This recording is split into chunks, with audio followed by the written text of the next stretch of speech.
Hi hello ನಮಸ್ತೆ. ನಾನು ನಿಮ್ಮ ಪ್ರೀತಿಯ ಪಾವನಿ ಶಿವರಾಜ್. ನಾನು ಇವತ್ತು ತೋರಿಸುವಂಥ ರೆಸಿಪಿ ಒಂದು ಹೆಲ್ತಿಯಾಗಿರುವಂತಹ ಅನ್ನಕ್ಕೆ ಮತ್ತು ಚಪಾತಿಗೆ ಕಾಂಬಿನೇಷನ್ ಆಗುವಂತಹ ಸೂಪರಾಗಿ ಕಾಂಬಿನೇಷನ್ ಆಗುವಂತಹ ನುಗ್ಗೆ ಸೊಪ್ಪಿನ ತವ್ವಿ ಮಾಡ್ತಾಯಿದ್ದೀನಿ. ಇದನ್ನು ನೀವು ಸಾಂಬಾರು ಅಂತಲೂ ಕರಿಬೋದು. ನುಗ್ಗೆ ಸೊಪ್ಪಿನ ತವ್ವಿ ಮಾಡಲು ಬೇಕಾಗುವ ಸಾಮಗ್ರಿಗಳು ಹಾಗೂ ಮಾಡುವ ವಿಧಾನ ಹೇಗೆ ಅಂತ ನೋಡೋಣ ಬನ್ನಿ. ಹಾಗೆ ನನ್ನ ಚಾನಲ್ನ ಫಸ್ಟ್ ಟೈಮ್ ನೋಡ್ತಾ ಇರೋರು ಪ್ಲೀಸ್ ಸಬ್ಸ್ಕ್ರೈಬ್ ಮಾಡ್ಕೊಳ್ಳಿ. ಹಾಗೆ ಪಕ್ಕದಲ್ಲಿರುವ ಬೆಲ್ ಬಟನ್ನು ಕೂಡ ಕ್ಲಿಕ್ ಮಾಡಿ.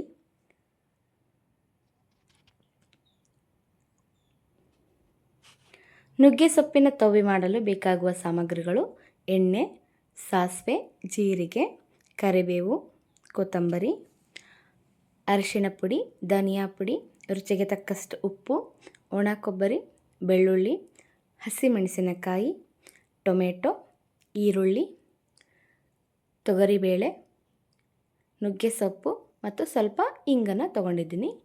ಈಗ ಮಾಡುವ ವಿಧಾನ: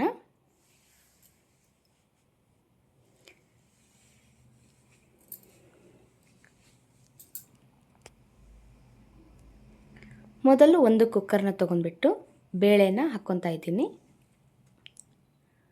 ಬೇಳೆನ ಚೆನ್ನಾಗಿ ವಾಶ್ ಮಾಡಿಬಿಟ್ಟು ಅದಕ್ಕೆ 1 ಇಂಚಷ್ಟು ನೀರು ಹಾಕಿಬಿಟ್ಟು ಒಂದು ಸ್ವಲ್ಪ ಎಣ್ಣೆನ ಹಾಕ್ತಾಯಿದ್ದೀನಿ. ಎಣ್ಣೆ ಹಾಕೋದ್ರಿಂದ ಬೇಳೆ ಸ್ಮೂತಾಗಿ ಬೇಯುತ್ತೆ. ಈಗ 2 ವಿಸಿಲು ಕೂಗಿಸ್ಕೊಳ್ಳೋಣ. ಮತ್ತೊಂದು ಕಡೆ ನಾವು ಎಲ್ಲ ಕಾಯಿ ಪಲ್ಯನ ಕಟ್ ಮಾಡ್ಕೊಳ್ಳೋಣ. ಟೊಮೆಟೊ, ಈರುಳ್ಳಿ, ಹಸಿಮೆಣಸಿನಕಾಯಿ, ನುಗ್ಗೆ ಸೊಪ್ಪು, ಬೆಳ್ಳುಳ್ಳಿ, ಒಣ ಕೊಬ್ಬರಿ ತುರ್ಕೋಬೇಕಾಗುತ್ತೆ. ನೋಡಿ, ಎಲ್ಲದನ್ನು ಕಟ್ ಮಾಡಿ ಮತ್ತು ಬೆಳ್ಳುಳ್ಳಿನ ಕೂಡ ಸುಲ್ಕೊಂಡು ಇಟ್ಕೊಂಡಿದ್ದೀನಿ. ಈಗ ಒಂದು ಮಿಕ್ಸಿ ಜಾರನ್ನು ತೊಗೊಂಡ್ಬಿಟ್ಟು ಅದಕ್ಕೆ ಒಣ ಕೊಬ್ಬರಿ, ಬೆಳ್ಳುಳ್ಳಿ, ಹಸಿಮೆಣಸಿನಕಾಯಿ, ಕೊತ್ತಂಬರಿ, ಕರಿಬೇವನ್ನು ಹಾಕಿಬಿಟ್ಟು ರುಬ್ಕೊಳ್ಳೋಣ. ತರಿಯಾಗಿ ರುಬ್ಕೋಬೇಕಾಗುತ್ತೆ, ತುಂಬ ನೈಸಾಗಿ ಬೇಡ. ಈ ನುಗ್ಗೆ ಸೊಪ್ಪನ್ನ ನಾವು ನಮ್ಮ ಒಂದು ಅಡುಗೆಯಲ್ಲಿ ಯೂಸ್ ಮಾಡೋದ್ರಿಂದ ಆರೋಗ್ಯಕ್ಕೆ ತುಂಬಾ ಬೆನಿಫಿಟ್ಸ್ ಇದೆ. ಇದು ಶುಗರ್ ಲೆವೆಲ್ನ ಕಂಟ್ರೋಲ್ ಮಾಡುತ್ತೆ. ಏನಾದರೂ ತಿಂದಾಗ ಶುಗರ್ ಒಂದು ನಮ್ಮ ದೇಹದಲ್ಲಿ ನಿಧಾನವಾಗಿ ಬಿಡುಗಡೆ ಆಗುತ್ತೆ. ಆ ಥರ ಇದು ಇನ್ಸುಲಿನ್ ಥರ ಇದೊಂದು ವರ್ಕ್ ಮಾಡುತ್ತೆ. ಇದಕ್ಕೆ ಸ್ವಲ್ಪ ಜೀರಿಗೆನ ಹಾಕ್ಕೊಂಡ್ಬಿಟ್ಟು ರುಬ್ಕೊಳ್ಳೋಣ. ಯಾರು ಬೇಕಾದರೂ ಈ ಒಂದು ನುಗ್ಗೆ ಸೊಪ್ಪನ್ನ ಸೇವನೆ ಮಾಡಬಹುದು. ಆರೋಗ್ಯಕ್ಕೆ ತುಂಬಾ ಒಳ್ಳೆಯದು. ಇದು ಮಾರ್ಕೆಟ್ಗಳಲ್ಲಿ ಆದಷ್ಟು ಸಿಗೋದಿಲ್ಲ. ಎಲ್ಲಾದರೂ ಗಿಡ ಇದ್ದರೆ ಅದನ್ನು ಮಾತ್ರ ತಂದು ಅಡುಗೆ ಮಾಡೋದನ್ನು ಮಾತ್ರ ಮರಿಬೇಡಿ. ನೋಡಿ, ಮಸಾಲ ರೆಡಿ ಆಯಿತು. ತರಿಯಾಗಿ ರುಬ್ಕೊಂಡು ಬಂದಿದ್ದೀನಿ. ಮತ್ತೊಂದು ಕಡೆ 2 ವಿಸಿಲ್ ಕೂಗಿಸ್ಕೊಂಡು ಬೇಳೆನ ಬೆಂದಿದೆನೋ ನೋಡೋಣ. ಒಂದು ಸ್ವಲ್ಪ ಬೇಳೆ ಬೆಂದಿರುತ್ತೆ. ಇದು ಈಗ ನೋಡಿ, ಇಷ್ಟು ಬೆಂದಿದೆ, ಇಷ್ಟು ಸಾಕು. ಈಗ ಇದಕ್ಕೆ ನಾವೀಗ ಹೆಚ್ಚಿರುವಂತಹ ಟೊಮೆಟೊ, ಈರುಳ್ಳಿ ಎಲ್ಲದನ್ನು ಹಾಕ್ಕೊಳ್ಳೋಣ. ಈ ಒಂದು ತವ್ವಿ ಅಥವಾ ಸಾಂಬಾರು ತುಂಬಾ ರುಚಿಕರವಾಗಿ ಬಂದಿತ್ತು. ನನಗಂತೂ ಪರ್ಸ್ನಲಿ ತುಂಬಾ ಇಷ್ಟ ಆಯಿತು. ನಾನು ಫಸ್ಟ್ ಟೈಮ್ ನುಗ್ಗೆ ಸೊಪ್ಪಿನ ಒಂದು ತವ್ವಿ ಮಾಡಿದ್ದು. ಸೊ ನನಗಂತೂ ತುಂಬಾ ಲೈಕ್ ಆಯ್ತಿದ್ದು. ನೀವು ಒಂದು ಸಲ ಟ್ರೈ ಮಾಡಿ ನೋಡಿ, ಫಿದಾ ಆಗೋದಂತೂ ಪಕ್ಕ.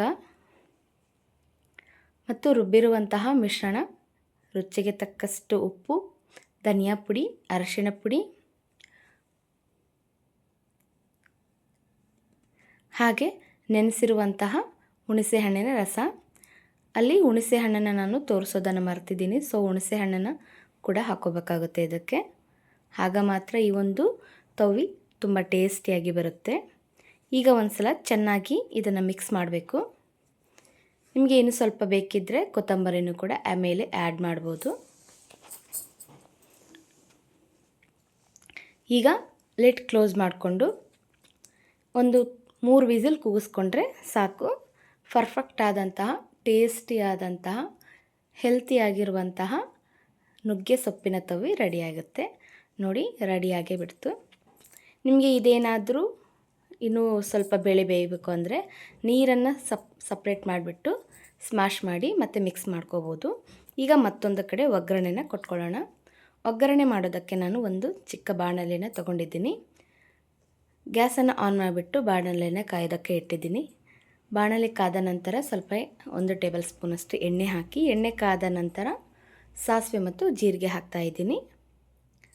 ಸಾಸಿವೆ ಜೀರಿಗೆ 2 ಚಟಪಟ ಅಂತ ಸಿಡಿದಾದ ನಂತರ ಇದಕ್ಕೆ ನಾನು ಕರಿಬೇವು ಹಾಕ್ತಾಯಿದ್ದೀನಿ.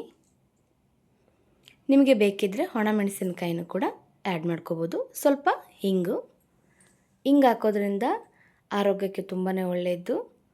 ಇದು ಡೈಜೆಷನ್ಗೆ ಹೆಲ್ಪ್ ಆಗುತ್ತೆ. ಮತ್ತು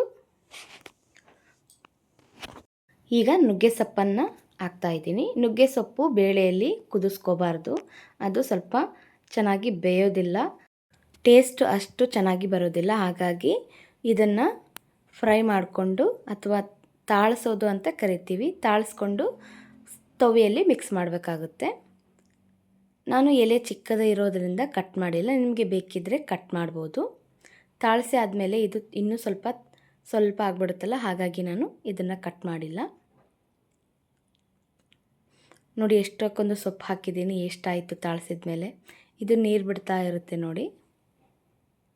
ಇದು ಸ್ವಲ್ಪ ಬೆಂದ ಮೇಲೆ ಇದಕ್ಕೆ ನಾನು ಸ್ವಲ್ಪ ಕೊತ್ತಂಬರಿನೂ ಕೂಡ ಹಾಕ್ಕೊತಾ ಇದ್ದೀನಿ. ಇದು ಒಂದು 5 ನಿಮಿಷ ಈ ಥರ ಬೇಯಿಸ್ಕೊಂಡ್ರೆ ಸಾಕು.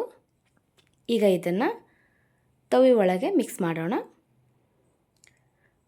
ನೋಡಿ ಮಿಕ್ಸ್ ಮಾಡಿದ್ದೀನಿ. ಈಗ ಒಂದು 2 ನಿಮಿಷ ಇದನ್ನು ಕುದಿಸ್ಕೊಂಬಿಡೋಣ. ಕಾಣ್ತಾ ಇದೆ ಅಲ್ವಾ ನಿಮಗೆ ತವಿ ಹೇಗೆ ಕಾಣ್ತಾ ಇದೆ ಅಂತ?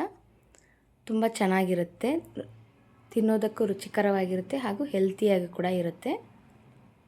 ನನಗಂತೂ ಪರ್ಸ್ನಲಿ ತುಂಬಾ ಇಷ್ಟ ಆಯಿತು. ಫೈನಲಿ ನುಗ್ಗೆ ಸೊಪ್ಪಿನ ತವಿ ರೆಡಿ ಆಯಿತು. ಬಿಸಿ ಅನ್ನದ ಜೊತೆಗೆ ಸ್ವಲ್ಪ ತುಪ್ಪನ ಹಾಕ್ಕೊಂಡ್ಬಿಟ್ಟು ತವಿನ ಮಿಕ್ಸ್ ಮಾಡ್ಕೊಂಡು ತಿಂತಾಯಿದ್ರೆ ಆ ಟೇಸ್ಟೇ ಬೇರೆ. ನೀವು ಒಂದ್ಸಲ ತಪ್ಪದೆ ಟ್ರೈ ಮಾಡಿ ನೋಡಿ, ಹೇಗೆ ಬಂತು ಅಂತ ಕಮೆಂಟ್ ಬಾಕ್ಸಲ್ಲಿ ತಪ್ಪದೆ ಕಮೆಂಟ್ ಮಾಡಿ ತಿಳಿಸಿ ನನಗೆ. ನೋಡಿ ಬಿಸಿ ಅನ್ನದ ಮೇಲೆ ತುಪ್ಪ ಹಾಕ್ಕೊಂಡು ಸ್ವಲ್ಪ ತವಿ ಹಾಕ್ಕೊಂಡು ತೋರಿಸ್ತಾ ಇದ್ದೀನಿ ನಿಮಗೆ. ತುಂಬಾ ರುಚಿಕರವಾಗಿರುತ್ತೆ. ಈ ವಿಡಿಯೋ ಇಷ್ಟ ಆಯಿತು ಅಂದರೆ ಲೈಕ್ ಮಾಡಿ, ಶೇರ್ ಮಾಡಿ, ಕಮೆಂಟ್ ಮಾಡಿ, ಪ್ಲೀಸ್ ಸಬ್ಸ್ಕ್ರೈಬ್ ಮಾಡಿ. ಹಾಗೆ ಪಕ್ಕದಲ್ಲಿರುವ ಬೆಲ್ ಬಟನ್ನು ಕೂಡ ಕ್ಲಿಕ್ ಮಾಡಿ. ನನ್ನ ಎಲ್ಲ ಹೊಸ ವಿಡಿಯೋಸ್ ನೋಟಿಫಿಕೇಷನ್ ನಿಮಗೆ ಫಸ್ಟ್ ಬರುತ್ತೆ. ಮತ್ತೊಂದು ವಿಡಿಯೋ ಜೊತೆ ಸಿಗೋಣ. Thank you for watching.